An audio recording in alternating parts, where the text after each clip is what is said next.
नमस्कार, मेरा नाम कुसुम माहेश्वरी और आज की वीडियो में हम सिमुलसन की थ्योरी जो हमने लास्ट वीडियो में की थी उसी को ही आगे एक्सटेंड कर रहे हैं। और उसका एक छोटा सा पार्ट है कि उस थ्योरी के बेसिस पे हम इंडिफरेंस कर्व को भी जो है डिराइव कर सकते हैं। तो हम उस इंडिफरेंस कर्व को कैसे डिराइव कर सकते हैं वो यहाँ पर समझते हैं। तो बड़ी ईजीली, बड़ा आसानी से, साइंटिफिक तरीके से हम इंडिफरेंस कर्व को समझ सकते हैं, क्योंकि हिग्स ने जो इंडिफरेंस कर्व दिया बेसिकली वो तो हमें मानना पड़ता है, पर जो सिमुलसन ने दिया उसने उसको साइंटिफिकली समझाने की कोशिश की है। तो उसको समझते हैं हम लोग यहाँ पे कि यहाँ पर गुड एक्स है और यहाँ गुड वाई है। और मान लीजिए कि ये एक पी जो है बजट लाइन है, पी डैश बजट लाइन है, और इस बजट लाइन के पॉइंट पे हमारा इक्विलिब्रियम है।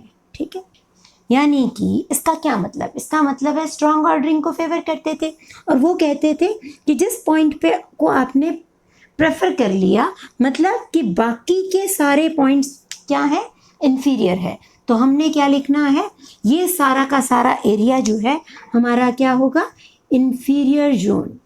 ठीक है, तो यहाँ पे तो इंडिफरेंस होने की गुंजाइश ही नहीं। इस पूरे एरिया में OPP डैश में सिर्फ एक ही पॉइंट काम का है और वो क्या है, K पॉइंट है ना। एक ही पॉइंट ऑप्टिमल है आपका। तो अब इससे आगे हम कहाँ जाएं, इससे आगे हमें जाना पड़ेगा। तो हम देखते हैं कि इससे ऊपर की तरफ यदि हम इस साइड जाएं, ठीक, तो यानी कि y बढ़ रहा है, x उतना ही है। तो यानी हमारा इक्विलिब्रियम, हमारा जो सेटिस्फेक्शन है, जो हमारी यूटिलिटी है वो बढ़ रही होगी। ठीक है, इधर की साइड यदि हम जाएं तो x बढ़ रहा है और y कांस्टेंट है। तो इसका मतलब इधर भी हमें हमारी सेटिस्फेक्शन बढ़ रही है। तो ये वाला जो ऊपर वाला एरिया होगा, जिस तरह से ये इन्फीरियर जोन है, ये क्या बन गया, ये हमारा बन गया सुपीरियर जोन। सुपीरियर जोन यानी कि यहाँ पर हमें ज़्यादा संतुष्टि मिल रही है और यहाँ पे हमें कंपैरेटिवली कम मिल रही है। तो नेचुरल है, हमें कहाँ पे संतुष्टि, हमें क्या चाहिए, हमें चाहिए इंडिफरेंस कर्व। और इंडिफरेंस कर्व का मतलब क्या होता है, समान संतुष्टि। तो यहाँ संतुष्टि समान नहीं हो सकती, यहाँ संतुष्टि इसके समान नहीं हो सकती। यहाँ इससे ज़्यादा मिलेगी, यहाँ इससे कम मिलेगी, के कंपैरिजन में ज़्यादा या कम। तो कहाँ, ये वाला एरिया, ये वाला एरिया, इसको हम क्या कहेंगे, IGZ, यानी IGZ यानी इग्नोरेंस जोन, जिसके बारे में हमें पता नहीं, ये भी हमारा IGZ है। तो हमें क्या करना है, बेसिकली इंडिफरेंस कर्व को लोकेट करने के लिए हमें इस जोन को, इस एरिया को घटाना है।